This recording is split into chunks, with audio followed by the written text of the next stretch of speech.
Problem కోసం వచ్చాము sir.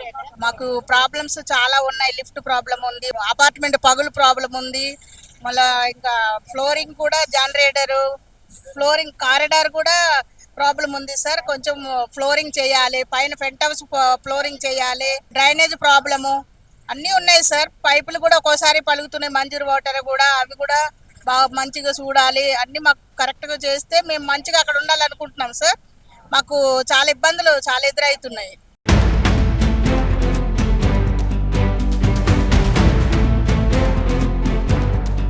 మౌలిక వసతులు కల్పించలేదు, మాకు జనరేటర్ లేవు, మళ్ళీ లిఫ్టులు సరిగా పనిచేయట్లేవు.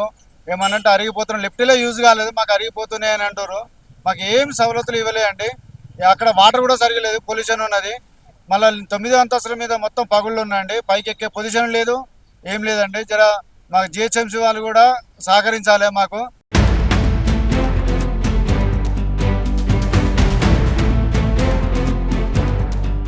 అమ్మేది కూడా డబల్ బెడ్రూమ్ నుంచి వచ్చామండి. అక్కడ మాకు చాలా సమస్యలు ఉన్నాయి.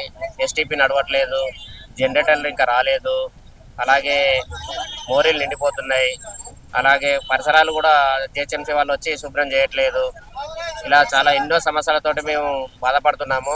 ఇప్పుడు రాబోయే కాలం, ఇప్పుడు వర్షాకాలం వస్తుంది, సీజనల్ వ్యాధులు వస్తాయి, బ్లీచింగ్ పౌడర్లు ఇట్లాంటివి ఏం చల్లట్లేదు. ఈ ముఖ్యమైన సమస్యలు ఇంకా పగుళ్ళు ఏర్పడ్డాయి. ఆ పగుళ్ళు ఎవరి మీదనన్నా గోడలు కూలి పడ్డాయి అనుకో ప్రాణాలకే ప్రమాదం. కాబట్టి ఈ సమస్యలన్నీ పరిష్కరించాలని కోరుకుంటున్నాం ఈ గవర్నమెంట్.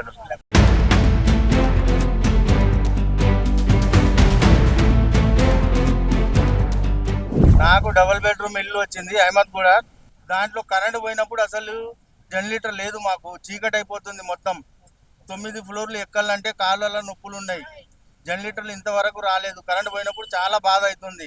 మళ్ళీ ఒకటి ఏంటంటే లిఫ్టులు మధ్యలో ఆగిపోతున్నాయి, దానివల్ల చాలా ప్రాబ్లం అవుతుంది. ఇరుక్కుపోతున్నారు జనాలు మధ్యలో. మీద 9th ఫ్లోర్లో మొత్తం గోడలు పిచ్చుకుపోయినాయి, అది ఎప్పుడు కింద పడతాయో అది తెలియదు. పగుళ్ళు వచ్చేసినాయి, నీళ్ళు వస్తున్నాయి లోపల, చాలా ఇబ్బందిగా ఉంది.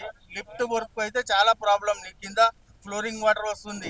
మాకు సమస్యలు అనేటివి చాలా ఉన్నాయి, ఒకటి కాదు రెండు కాదు, కొన్ని వేల సమస్యలు ఉన్నాయి మాకు. మా పిల్లలు ఒక్క దగ్గర ఉండి మేము ఒక్క దగ్గర కూర్చొని ఉంటున్నాం. మేము రెంట్ కట్టలేక చచ్చిపోతున్నాం. మెయింటెనెన్స్ ఇచ్చుకుంటా కూడా, మేము మెయింటెనెన్స్ ఇచ్చి కూడా మళ్ళీ చేతి నుంచి డబ్బులు కట్టుకుంటా కూడా జీవనాధారం చేస్తున్నాము. ఇప్పుడు మేము బతకాలంటే కూలీనాలు చేసుకోవాలి. ఇల్లులు ఇచ్చి మాకు 18 నెలలు అయింది. 18 నెలల మాకు కరెంట్ వచ్చిందే మాకు 8 నెలలు అయింది. మాకు అందుబాటులో ఉండేటోళ్ళు అందరూ 8 నెలల నుంచే ఉంటుండ్రు. ఆ పైన గోడలు పర్రలు వాసి మాకు పిల్లలకు పోతుంటే లిఫ్టులు ఇరికిపోయి ఒక్కొక్కరు హార్ట్ పేషెంట్ అనేటోళ్ళు లిఫ్ట్లో కూడా స్థానికంగా మొన్న 3 నెలల కింద ఒకళ్ళు చనిపోయారు లిఫ్ట్లో కూడా. ఈ ప్రభుత్వం అనేది ఏమి చేస్తలేదు.